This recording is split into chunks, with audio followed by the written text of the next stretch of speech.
Hello, my name is VSin, and this is a snapshot of Gundam Extreme vs. Force. Now, this game came out on December the 23rd, 2015 for the PlayStation Vita in Japan. Where do I even start with this? Okay, this game is a spin-off of the Gundam Extreme vs. 2v2 Brawler series. Instead, this is a single-player only mission-based game with 6v6 squads and some other stuff. I'm going to go through all the objective stuff first, and then I will just spew a ton of salt. I'm just going to say it outright. I'm actually pretty salty about this game. So first of all, options menu, nothing too much in the game settings. Most of what you expect, camera inversion options, separate audio sliders. Button settings, you have 3 different presets. This is a bit of a problem, actually, because the Gundam Extreme vs. series, which this game uses the combat system of, the Gundam Extreme vs. series is basically a fighting game. And, with most fighting games, the expectation is you can freely remap your controls to whatever you were accustomed to. And you can't do that. Another problem with these button settings is that regardless of which setting you choose, you won't be able to do absolutely everything you want to, because these button settings are really retarded. Long story short, there's such a thing as a charge attack, where you basically hold down a button, and hold it down for long enough, you get another special move. The problem, of course, is that you also want to be doing everything else while holding that button down, and with every single one of these configurations, there's at least one thing that you can't do while holding that button down. There's also one other thing that is a bit odd about this menu here. It's that it essentially has a hold down R plus push other button to perform special moves. That is actually odd because nothing in the Gundam Extreme vs. 2v2 PvP game, like none of the console versions of those, actually use this hold down button plus push other button macro system. None of them have a guard button. I will put the rant for that at the end, but just letting you know that's actually odd. Also, going into here, database, just to let you know how long things take, as well as how long I've been at this. I've been at this for almost 17 hours, but completing, as in finishing the last mission, took me about 9 hours. Completing all the missions took me about 12. Everything past that point has essentially been me re-recording this video all over and over again, trying to get better gameplay. What this video is going to be a lot of pre-recorded gameplay, and just a little bit of me ranting about menus for about 5 minutes. Let's get into here real quick. This game is, well, a Gundam versus game, so it's got basically the Gundam anime series. It has all the different continuities, but it's mostly Universal Century, which is just based on the original UC0079, and it moves it forward through there. So this is the original Gundam, followed by Zeta and Double Zeta, followed by Char's Counterattack and Unicorn Gundam. Now, if you know anything about Gundam, you know that list is missing a lot of shit. And you would be right, it is missing a lot of shit. For one thing, it's missing like all of the animated Universal Century side stories, such as 0080, there's only one mission for unlocking the Alex Gundam. 0083, there's only one mission to unlock the EZ8. And then there's stuff like Victory, which only has one mission, like Seed, which only has one mission, Destiny, which only has one mission, The alternate universes just aren't represented. Finally, there's Area 4, which is just a crap ton of crossover stuff. Let's go into here. I'll quickly go over the 2 major game modes in this game. So the titular game mode is Force. I'm only going to show you the map as well as the screen that comes after it. So, here's basically the Force map. It's essentially a build your squad of 6 mobile suits plus a battleship. Sometimes these sets are locked, so in this case, this mission will lock you to the white base, but you can pick your own 6 units. And in this case, it is partly capture and hold, partly complete an objective around it. The Force missions, really the only thing that holds them together is the fact that you can pick 6 units and make a squad out of them. For example, you go all the way to the last mission in the game, and there are no capture points at all. It's just build a squad of 6 units, deal with the objectives as they come at you. That is the only thing that actually defines Force.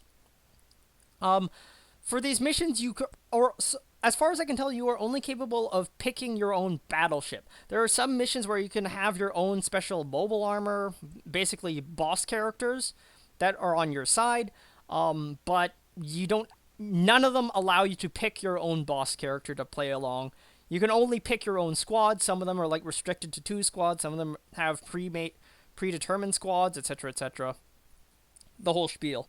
The other mode, if I can find the mission, this one, no, this one is versus.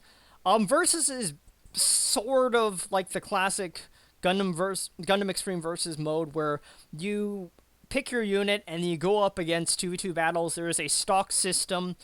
Some of these versus missions are against enemies with a stock system. Other ones are just wave after wave of enemies. Basically, stock system means each unit has its own cost, and you have a 6,000 cost gauge. Each unit has its own cost.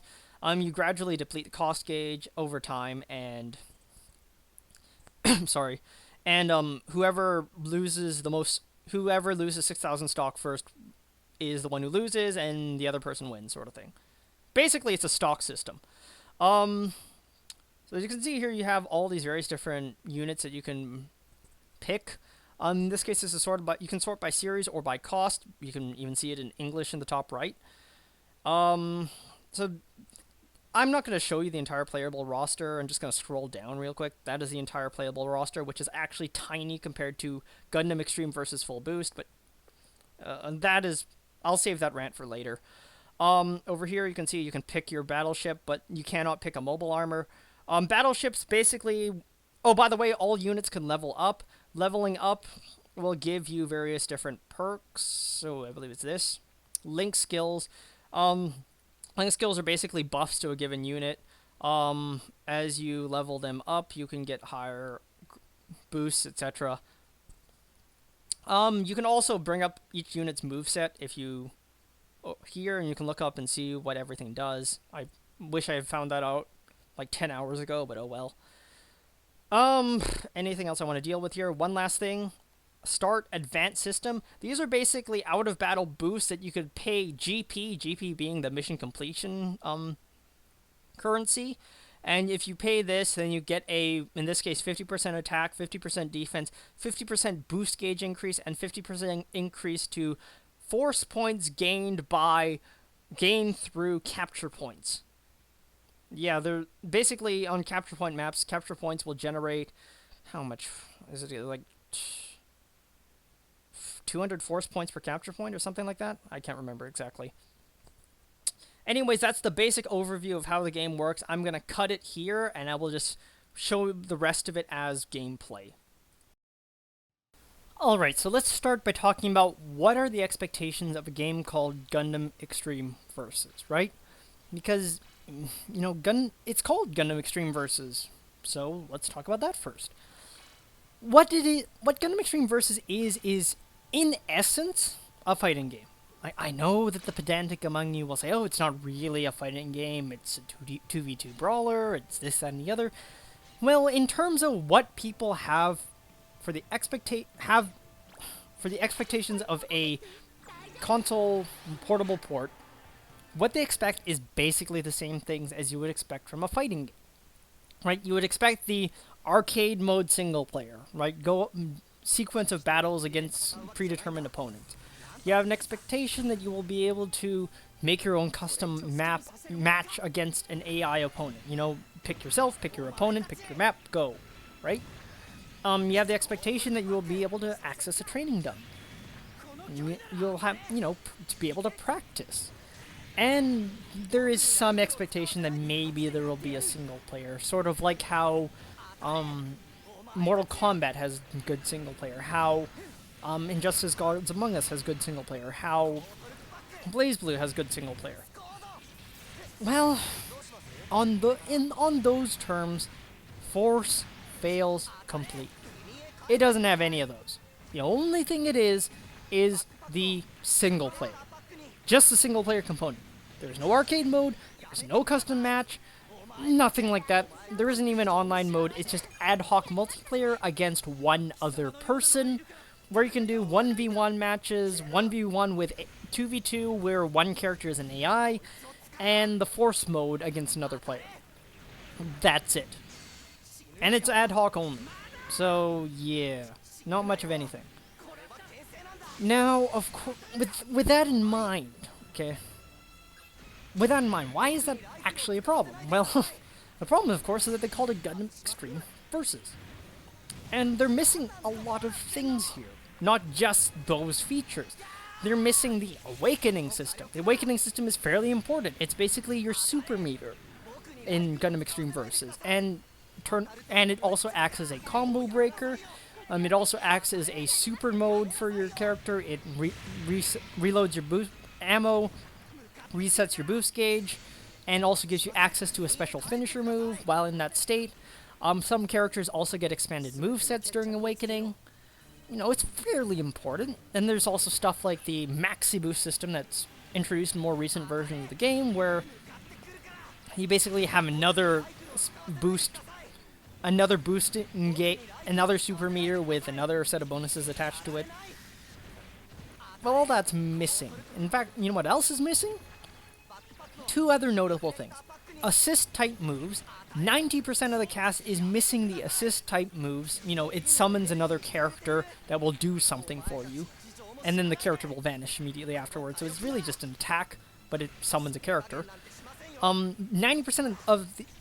Well, all but two of the units, playable units, are missing their assists. Sorry, all but three. G-Self, what is it again? Double X, and Akai has one of its 3 assists. The rest of the cast that would have assists is missing them. The other thing that's missing is Special Move 3. Special Move 3 is, you know, a third special move. Except for the fact that 2 units still have their Special Move 3. Still have Special Moves 3. That would be G-Self and Destiny. Destiny, the boomerang blades, are still accessible. Right? In fact, the entirety of the Destiny's kit is still accessible, yet a lot of other units have huge chunks of their kits missing, and I have no idea why. So, why this big departure? Why are we suddenly a single-player game? Pure single-player, 6v6, PvE brawler, territory control brawler. Why are we suddenly this? How did we suddenly get here from a fighting game, essentially? Now, there is actually I'd say 2 notable hints here. The first notable hint is input lag. Okay? Now you might say, oh, but if you're doing 6v6 processing on all the AI and the control points and all this crazy shit, then surely, yeah, there's gonna be maybe some lag from that.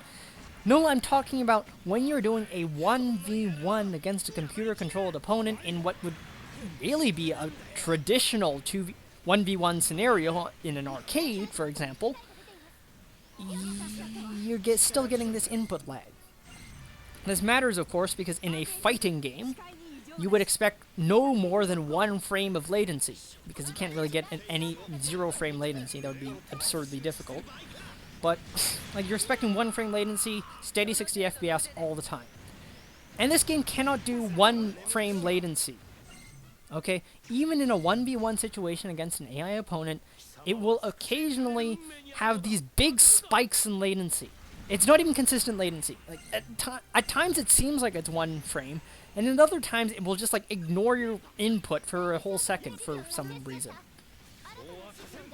And maybe I'm exaggerating these numbers, but really you can, if you've played fighting games, if you've played games that require low latency, you will notice the difference.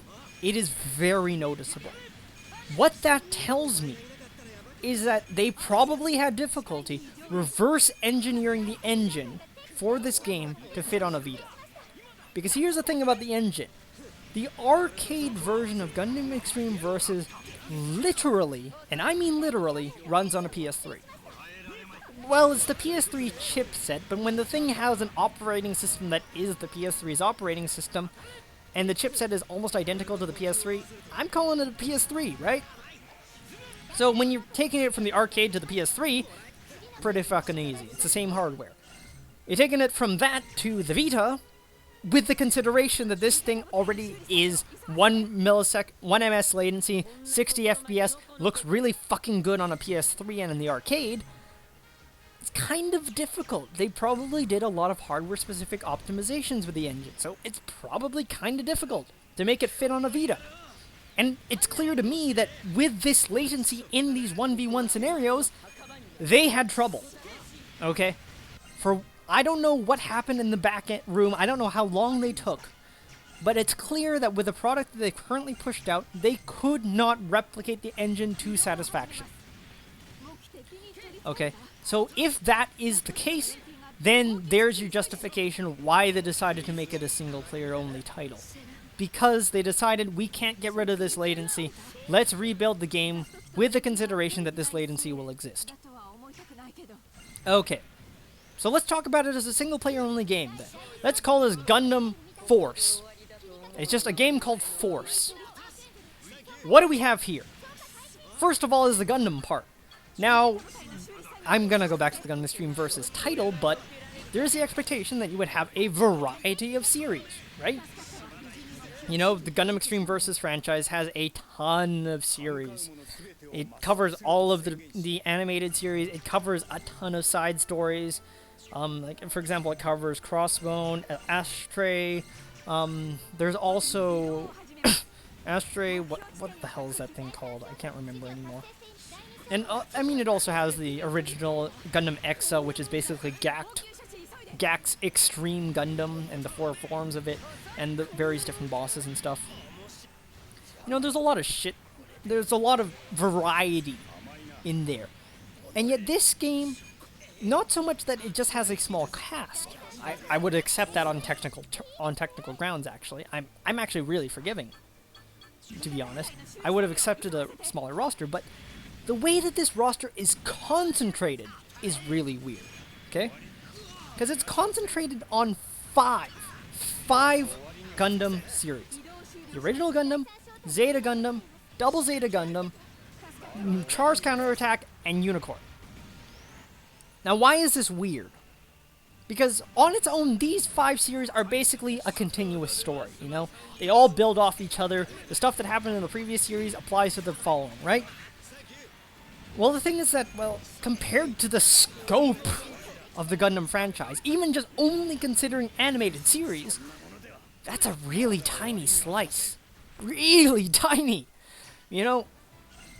And even in terms of just the Universal Century, it's still a tiny slice in terms of animated series. Because it's still excluding Gundam 0080 War in the Pocket, which usually gets at least 2 reps. In this case, it only gets Alex Gundam. It's excluding the 08th MS team, which usually gets 2 reps again. In this case, you only get Gundam EZ8. Sorry. And there's also 0083 Stardust Memory. Normally, you would actually get 3 units. In this case, you only get 1 GP01 full Vernier. And you look at the alternate universe series. In particular, Gundam Seed, because Gundam Seed is the most profitable Gundam of all time. You know, that I have to bring up, because 99% of the time, when you're making a Gundam crossover game that could include Seed, you include Seed in a significant capacity.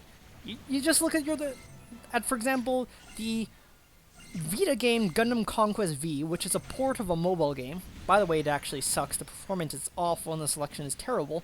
But in that selection, it's basically Universal Century and Seed. You know, if you're appealing to a Japanese audience, you include Seed. And in terms of mission selection, there are 2 Seed missions. Just 2. In terms of unit selection, there are 3 plus 2. I'm calling it 3 plus 2. Freedom, Justice, Destiny, Infinite Justice, Destiny, and then Heine's Goof and Heine's Custom Destiny.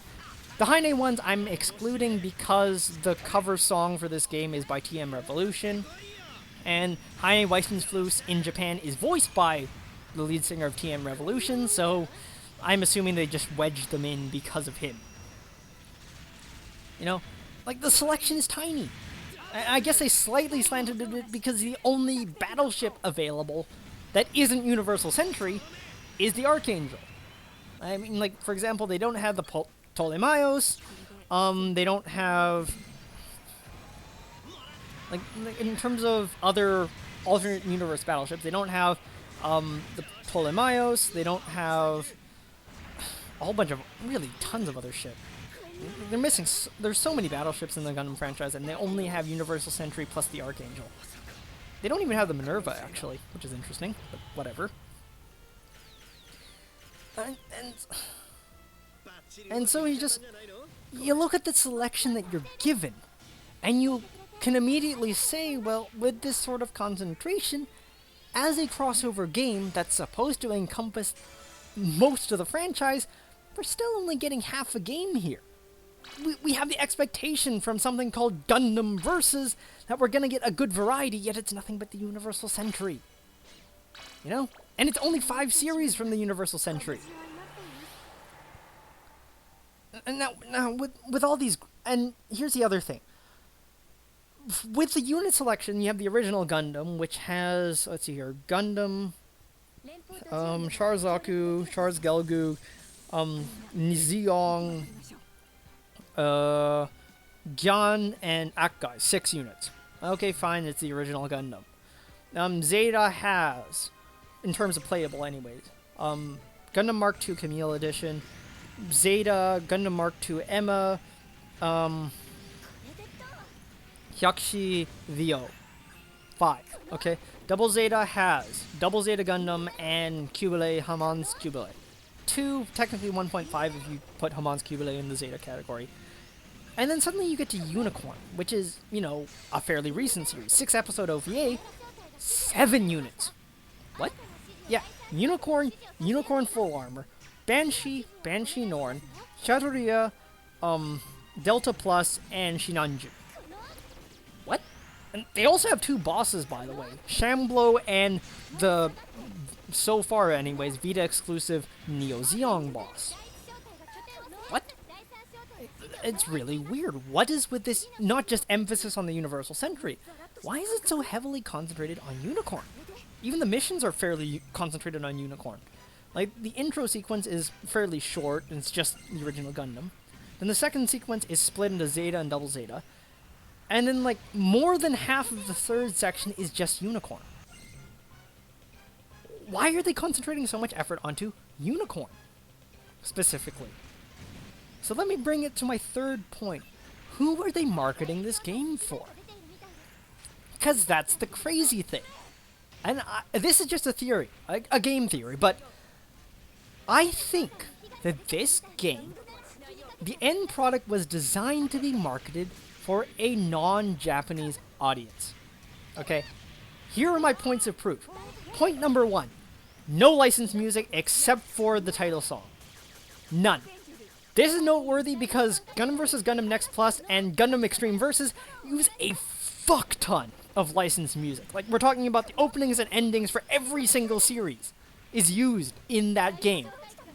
And we're also talking about a series like, for example, Dynasty Warriors Gundam, where the Japanese versions do use all this licensed music, and then when it gets localized, they basically just chop out all the licensed music. Or do really shitty covers of it. Which is noteworthy again, because this game has no licensed music. Why would they do that? I mean, they called it Gundam Extreme Versus. If you're marketing it to a Japanese audience, then surely you would include some of this fan service, right? I mean, it's supposed to be a fan service game, but they don't. Why else would they exclude this stuff unless they wanted to avoid the, say, licensing shenanigans from trying to drag this game all the way across the world? Point number 2. They picked Unicorn. Okay, but just what I just brought up. Gundam Unicorn. Why is that noteworthy? Because among the Universal Sentry series, it is the only one that got simulcasted internationally, dubbed and subbed in multiple different languages. Not just English and Japanese. Multiple different languages, dubbed and subbed, simulcasted. That's important because, in theory anyways, this is the Universal Sentry Gundam series that is recognized all over the world. Okay? In theory anyways. Compared against something like, well, I mentioned it earlier, Gundam Seed, where in Japan it's still the bee's knees. I mean, for fuck's sake, Lacus Klein is still top 10 in best girl polls, somehow, more than a decade later. I don't know how, but okay. And stuff like that. Like, Gundam Z is still pretty fucking big in Japan, and yet that's not what they put the emphasis on. Okay? Then you look at foreign markets. You also have stuff like Gundam Wing, which used to be the thing they emphasized, but apparently they're not emphasizing it now. G Gundam, nope. Double O, a lot of people got into the franchise through Double O, not happening. Stuff like that. They emphasized Unicorn because that is where their previous efforts were. Point number 3, a little bit more subtle. The control scheme. And tutorial with it, shall we say. Why is the control scheme weird? Because it is a hold button plus push other button macro system. That is interesting because none of the Gundam vs. Series games before this had anything like that. I mean, the arcade version is played with 4 buttons and a stick. You don't need macros, right? But here's the thing. What is a game by Bandai Namco Entertainment that uses that system in a 2v2 brawler? Or at least used before it was cancelled. Rise of Incarnates. The failed Western attempt to bring 2v2 brawled to make a 2v2 brawler. And it failed for a bunch of other reasons that I could rant about for another 20 minutes, but still. That is what it has in common. And the tutorial is also what it has in common because, again, no previous Gundam vs. series has those things. Theoretically, if your audience is aware of this game, they wouldn't need that tutorial, right? And certainly, in a lot of fighting games, they don't force a tutorial down your throat, and when you start the game, they force it down your throat here. Which, that to me is proof that they're catering to a Western audience by using the same control scheme that they used for their first attempt, and B, they're catering to a Western audience because there is the assumption that the Western audience wouldn't know jack shit about this franchise. Which is why you need the tutorial. Which is why you need guard on a button instead of the controller action, right? And so, you put that evidence together, that is my theory, just my theory. With that in mind, as a Western-focused title, what conclusions can we bring from this, right?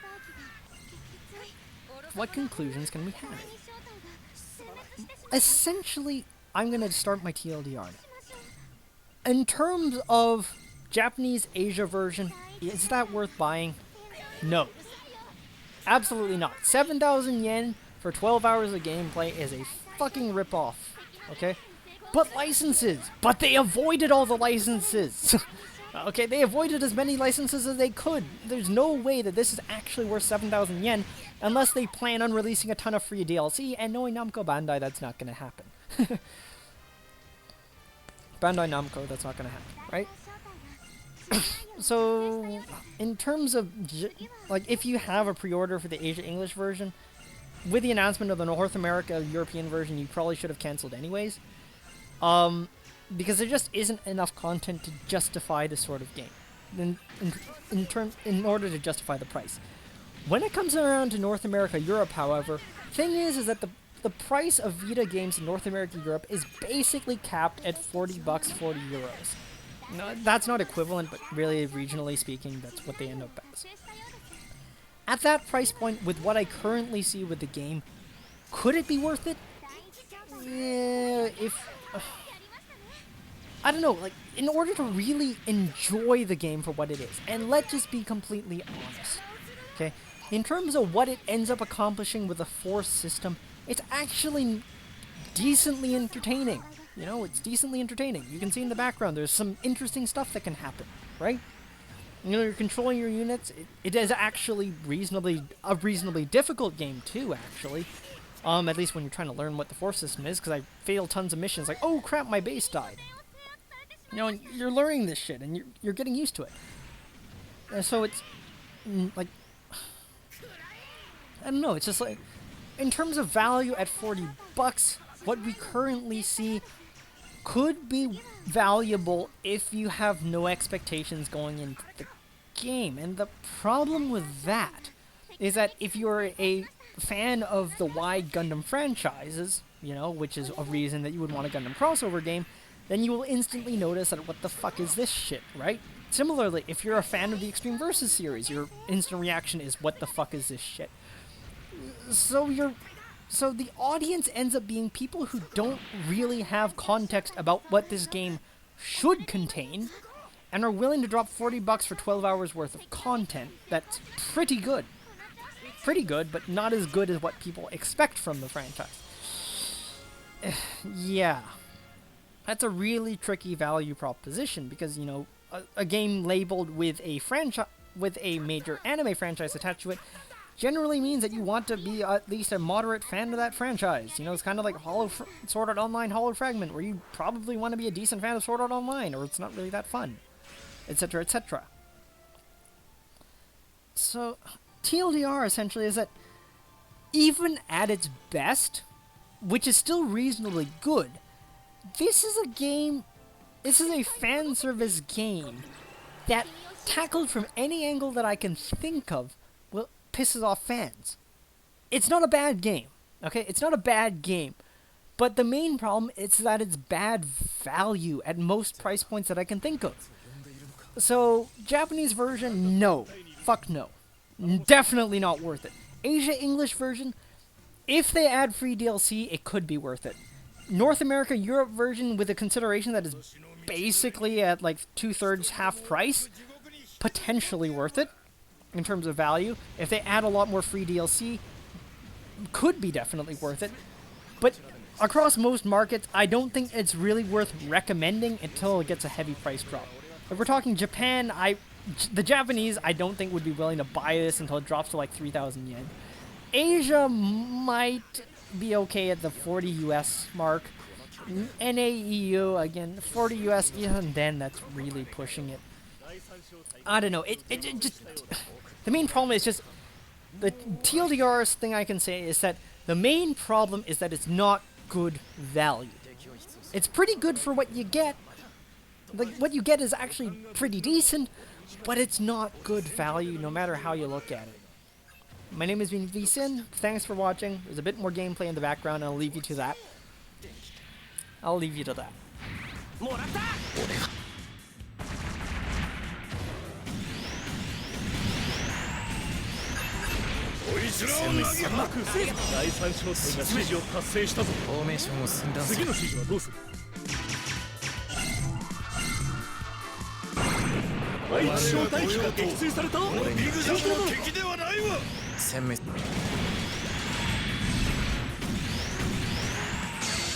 コードゼロシステム発動落ちろ切り裂いてやる。第一小隊の損害が増加中だ。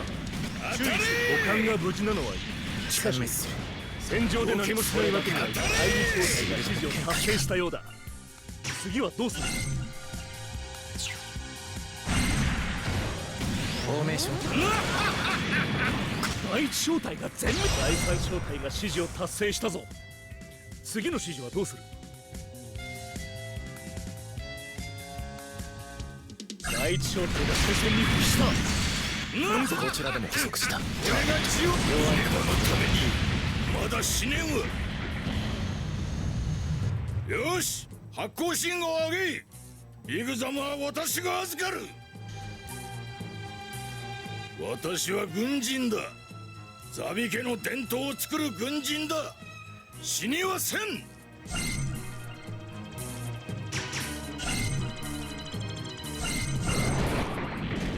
落とす。第三小隊が指示を達成したぞ。次の指示はどうする？まだどけ。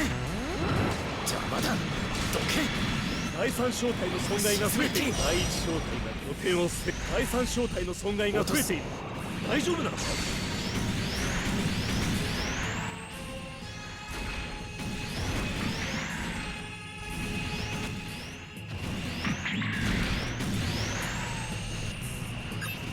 逃げ場は射程内に入った。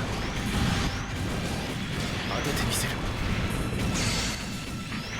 フォーメーションを寸断する。落ちろ。このシールドも限界か。まだ使えるパースがあるな。第一小隊の損害が増加中だ。ロックした。注意してくれ。甘い。第一小隊の損害が増加中だ。注意してくれ。出力最大。こいつ仕掛けるぞ。お前にはできない。あっけないもの。おかんが無事なのはこの距離の愛知を手が剣としてついたか。その調子で今後とも頼む。沈め。当ててみせる。愛知小隊機が撃墜された。手法へえ。